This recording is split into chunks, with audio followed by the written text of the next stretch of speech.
Now, etong malaking problema dito, Hepe. According to them, ilang beses ka nang pabalik-balik? Bali, 6 days na po. 6 days. Ilang beses ka na? 5. Ikaw? 3. 6. Ito, Hepe, may mga hanap buhay. At malaking damage sa kanila na yung motorsiklo nila, 20 days naka-impound. And ito, without bias, may ebidensya naman kami. I do not know kung staff mo or tao mo or somebody from the LGU nine-negotiate. Magkano daw ay babayad? 2K po. 2K. Bawat isa.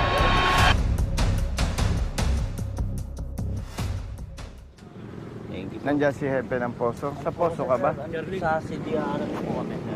Update po kami. Sino yung 5 riders? Kami po, sir. 1, 2, 3, 4. Nasaan yung isa? Nag-arkila po, sir, ng Bicol. Nag-arkila po, sir, ng motor para po makauwi sa Bicol kasi O, importante sige. daw. Let's go.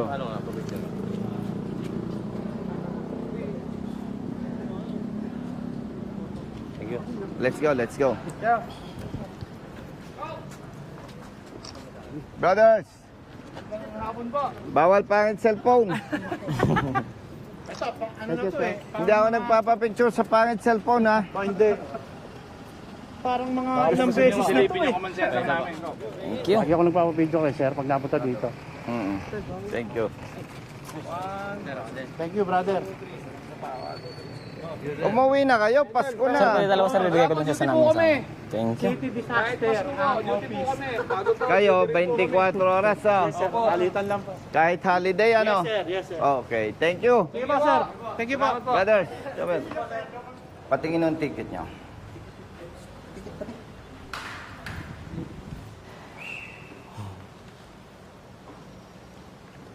Isa lang. 5 kayo. Opo.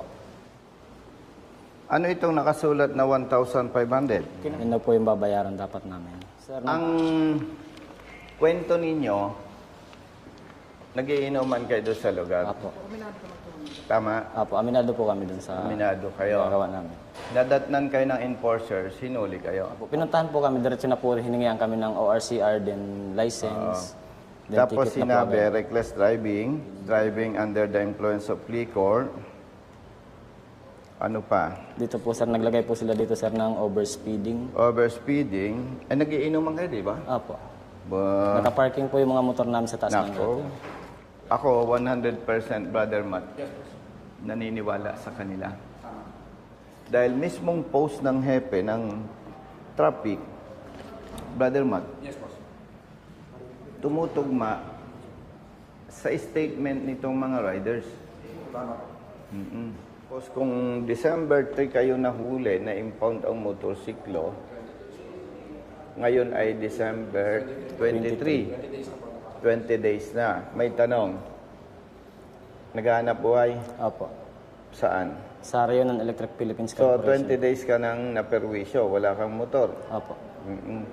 Ikaw, nagtatrabaho? Ha? O di, naperwisyo ka. Wala kang nagagamit na motor, ano? Alas po. Ikaw, Sunbelt Energy po. ganun din. Service mo yon. Ikaw, nagtatrabaho ka rin. Kung kayo sasang-ayon sa akin, hindi ko kayo pinipilit, ayusin natin to. Tapos, magsasampa tayo ng kaso. May abogado tayo. Okay lang po sa amin. Tama. Good afternoon, brother. Saka sir, nakailang balik na kami sa interview sa Mga nakailang beses na bumalik? Kapag po sir, 6 na po. 6 na balik na ikaw. Ikaw, Halos, ano, 5? Ay, ikaw 3, tapos kami po 5. 5. Kasi pinapalo up po namin talaga. So, ang dami na nandan nyo sa kanila. Okay lang sana na maperwisyo kayo kung tama ang pagkahuli. Opo. Lagi nilang sabi sir, bumalik daw tapos nakawin daw sa Antay na lang Balik. po ang tawag ni Chief. Yun lang daw po, palagi po nila sinasabi sa Ang amin. hindi naman tayo nang huhusga sa kapwa, Brother Matt. Ang aking nakikita, naghihintay ng areglo. Opo.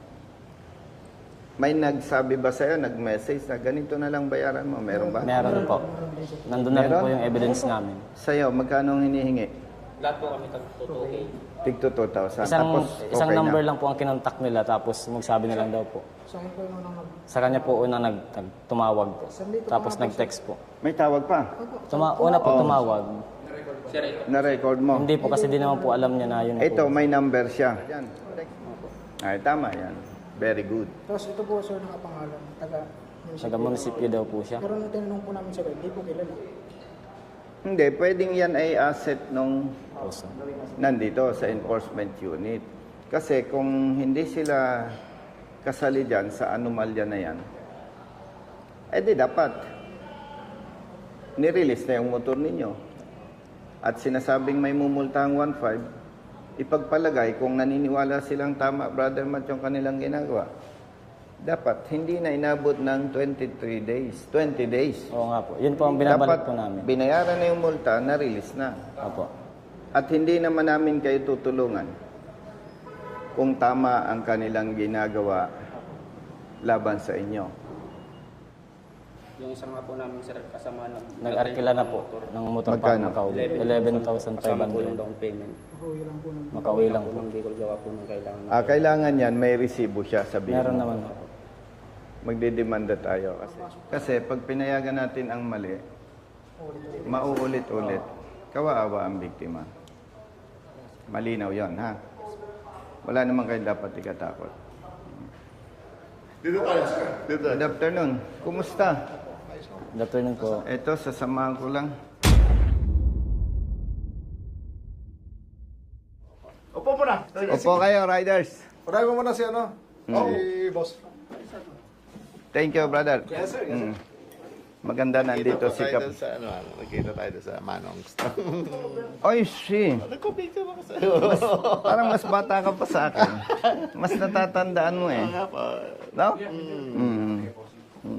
Siguro mga 1 month ago na. Hintayin lang natin si Hepe. Kaya po namin nire-record, binibideo, Apa. para aware yung law enforcement natin, personnel, and the motorists. Ano ba yung mali? Ano ba yung tama? Tama po. Para unti-unti yung maling ginagawa ng Nagkaalaman enforcement, may tama. Kawawa naman yung katulad nila. Chief, good afternoon. Good afternoon. Sensya ka na, 23 December ngayon. Okay lang. Half day, pero dahil si Kap ay pumunta sa'yo, Oo. blessing sa inyo. Brother, ito public service, public awareness, advocacy. Umpisahan ko na, Chief. Okay. Actually, 5 ito eh. Opo. Yung isa, umuwi ng Bicol, nagrenta ng motorsiklo, magkano? 11,500 po. 11.5. Point by point tayo para mas malinaw. Nire-respeto natin ang POSO, Enforcement Unit ng Binyan. And as advocates, kami, hindi namin pinapatulan yung sumbong na baseless at talagang may paglabag. Ang aligasyon nila, nag-iinuman sila dito sa isang parte ng Binyan, which is may nabanggit na Timbaw. Opo. Okay. Ang sabi nila, nagiinuman sila doon. Dumating ang enforcers mo. Hinuli sila. At sila ay tinikitan, reckless driving, driving under the influence of liquor, overspeeding, may others pa. Naka-public naman, Hepe, yung iyong post. Basahin ko, Hepe, yung post mo. Timbog ang 5 katao sa ginagawang racing ground ang bahagi ng Timbaw Road malapit sa Calax. Naabutan pa ang kanilang inuman session sa lugar at hinihintay mawala ang mga dumaraan bago magpaharurot at mag-exhibition. So base dito, totoo ang kanilang sumbong. Nagiinuman sila. Questionable, Hepe, ang charge ng enforcer mo. How come na ma-charge sila ng reckless driving? Hindi sila nagmamaneho that time na mahuli. So walang reckless driving. Pangalawa, wala hepeng driving under the influence of liquor. Yung overspeeding, wala. Kasi, yung sinasabi nilang nagiinuman at yung post mo, eksakto, 100% tugma. Now, etong malaking problema dito, Hepe, according to them, ilang beses ka nang pabalik-balik? Bali, 6 days na po. 6 days. Ilang beses ka na? 5 po. 5. Ikaw? 3 lang po. 3. 6 po. 6. Ito, Hepe, may mga hanap buhay. At malaking damage sa kanila na yung motorsiklo nila, 20 days naka-impound. And ito, without bias, may ebidensya naman kami.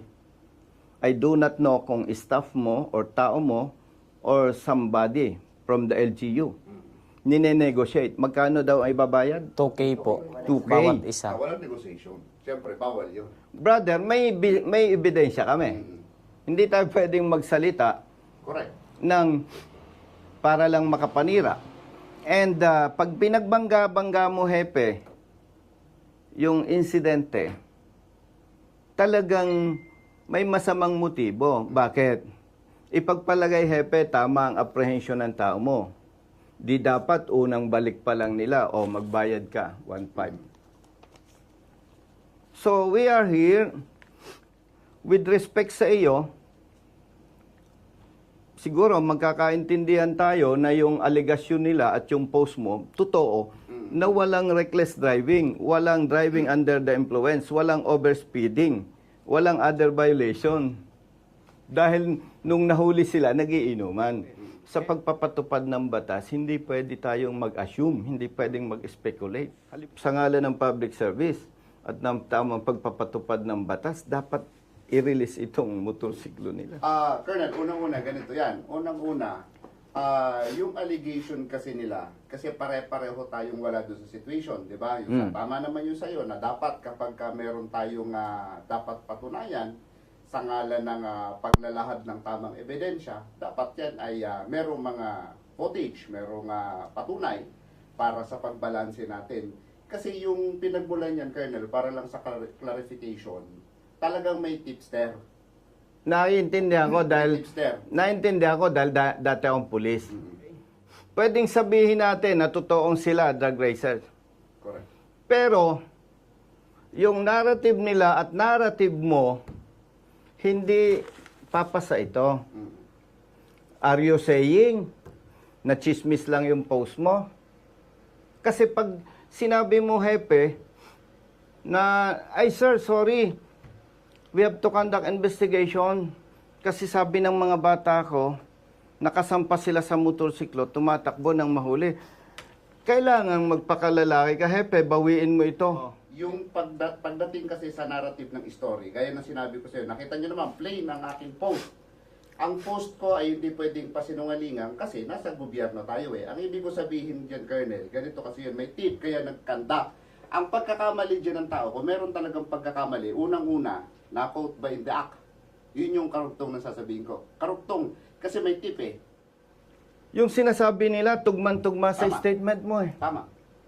Oh. Ang linaw eh. Nahuling nagiinuman eh. How come na matcha-charge sila ng overspeeding? Driving under the influence of liquor. Ay sabi mo, quote and the act. So, magkakaroon tayo ng argumento kung sasabihin mong, Colonel, we have to conduct further investigation kasi napaniwala lang ako ng mga tao ko. Yung post ko na yan, hindi ako sigurado. Pero ang linaw, Hepe. Yes, tama. Ang linaw eh. Kaya nga ako, very brave, humarap sa iyo eh.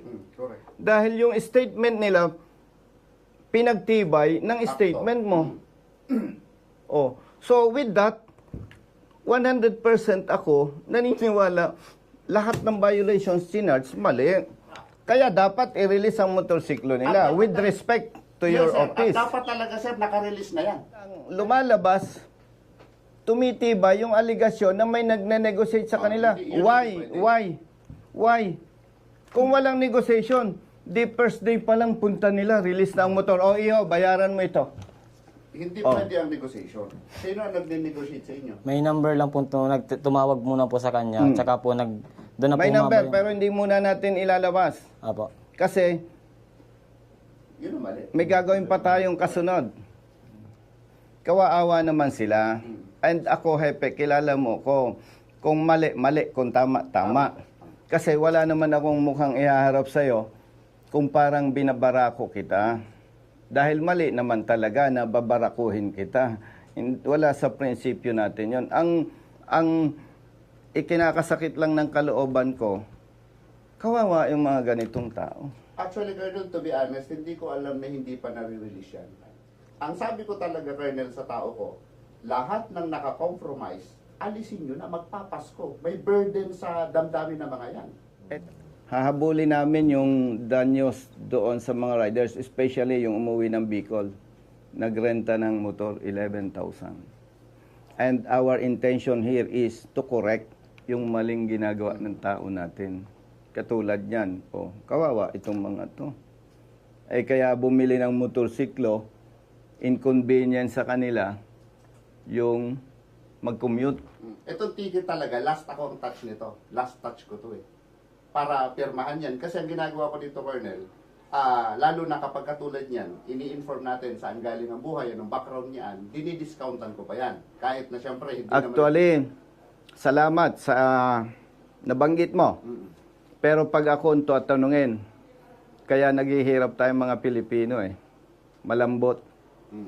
Pag ako tatanungin mo, hepe, kung anong dinidikta ng ordinansa, kung anong dinidikta ng batas, yon, walang discount. Ayun lang, sa akin kasi meron nun. Ay, huwag na kayong magbigay ng discount, itama na lang ang trabaho ng mga tao mo. Masaya na ang mga Ang motorista. mangyayari pagka ganun.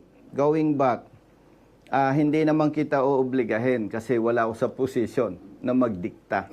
But, base sa mga ebidensya, base sa post mo, on behalf of the riders, nire-request ko, i-release ngayon yan.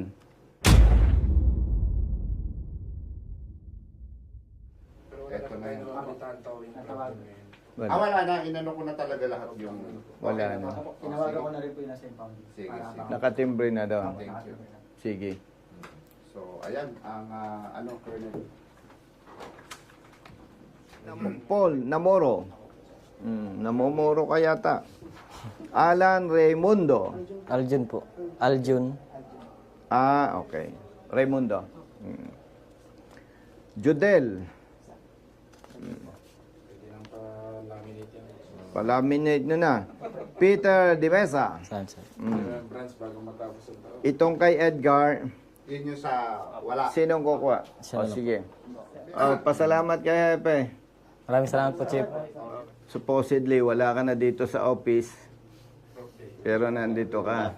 Pero Brother Matt, naniwala ka na sa akin. Meron akong special gift from God na alam ko yung positive na lakad at magne-negative. Imagine, half day na sila pero di ba? Update. Babiyahe pa sila ng Bicol. Inihintay yung motorsiklo Pero nila. taga saan kayo? Mga Taga Bicol taga po saan kami kayo? lahat. Nung nandun kayo, hindi kayo mga taga Timbao. Hindi po. Taga Loma po kami. Nagbo-board lang po kasi kami dyan para pumalapit sa company. Opening salvo namin sa January 2026. Magsasampa kami ng kaso. Mabait ako, Hepe, pero pagdating sa batas, gusto ko mabagsik tayo. Para masupil, magbago. So, maganda, makaalis agad tayo. Para Apo. Baka makabiyahe po mamaya madaling araw. Ito mga to, no? Hepe, samahan ko na sila sa impounding. Picture ko lang po kayo nasama-sama po. Okay, sige, with Hepe. Mike po, 1, 2, 3. Next one. Okay po, next po. Okay, 1, 2, 3. Diba po? Last one po sa akin. May request ako kay Hepe at kay Kapitan. Ganito. Okay po. Hindi ito Okay. politika, Opo. Hepe. Ang symbolism nito, basta tama, kampi-kampi puso. tayo. Thank you. Sige, sige, sige, Captain. Sensya. Salamat, ha. Tabi-tabi na lang, ha.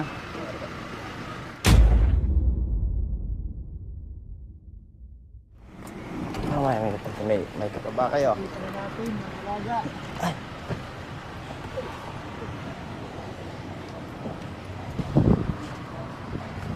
Asan yung in charge dito? Saan nag-i-stay? Brother, ikaw in charge? May order na yung release ng motor nila, ha? O, dyan na lang. Sige. Tabi-tabi. Brother, balita. Ito po yung tumawag po sa inyo. Anong problema mo? Ang sa akin naman po, nakarehistro po yung motor ko, may lisensya din po ako, kompleto po. Tapos, ang ginawa po, ang violation ko po yung sa power pipe po. Ang ginawa, di ba po, Sinukat ba yan? hindi po ginamitan ng decibel ko. Taga saan ka? Sa ano po ako na-aware, Santa Rosa po, pero sa Kailan ka nahuli? linggo po.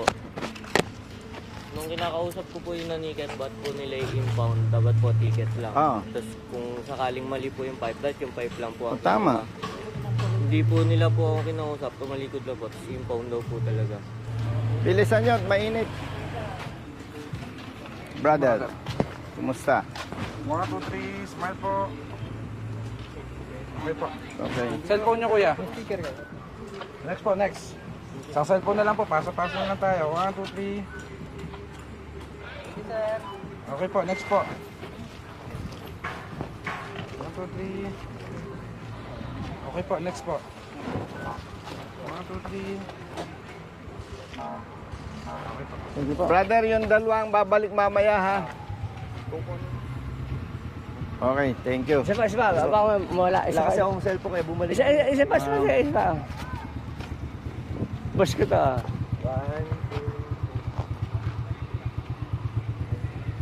Sir, Thank you. Okay yung apat, makinig kayo, ha? Kung may pangarap kayo sa buhay, ito ang tatandaan nyo. 1, huwag magpapatakbo ng sobrang bilis. Dahil kapag mabilis ang takbo mo, nagka-problema, malamang mamamatay ka. Okay? Number 2, huwag sasakay sa motorsiklo na walang helmet.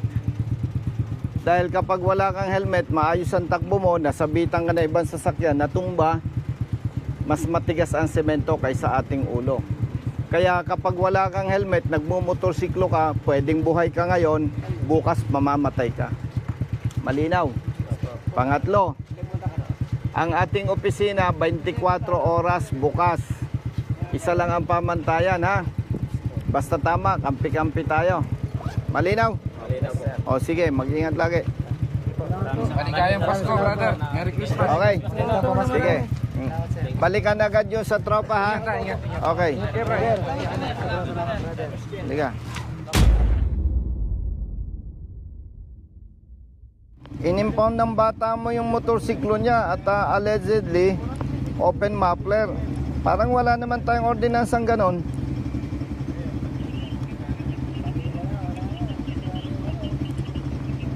At saka hindi sinukat ang muffler nito eh, basta in-impound lang.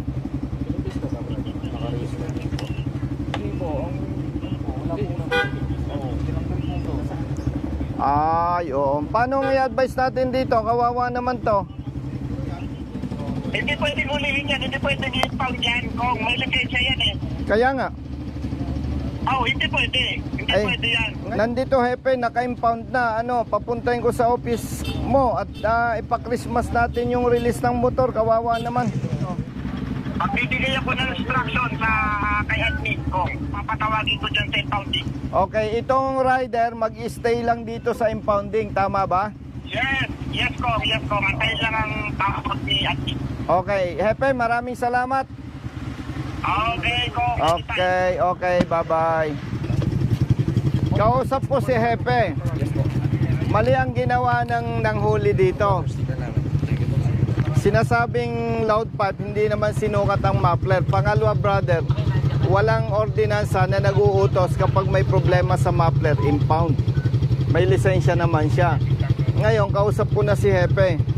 Tatawag si admin, magbibigay ng order sa inyo na i-release ang kanyang motorsiklo. Kaya bale, hihintayin nyo lang yung advice ni admin. Sige po. Okay? Brother, may number kayo ni Brother Matt. Malaman ko ang resulta bago mag alas 5. Malinaw?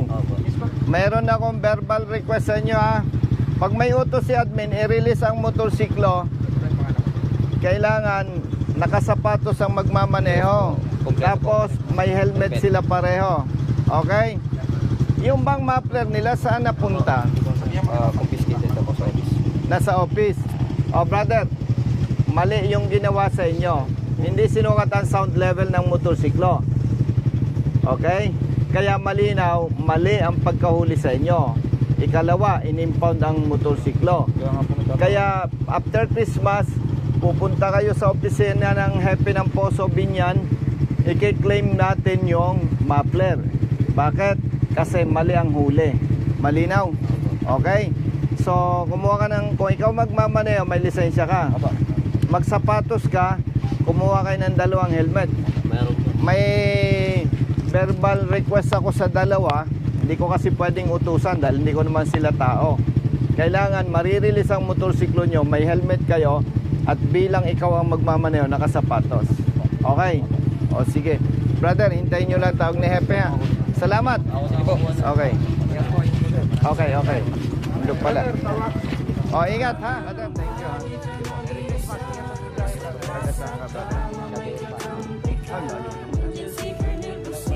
Kaya pala yung tulay.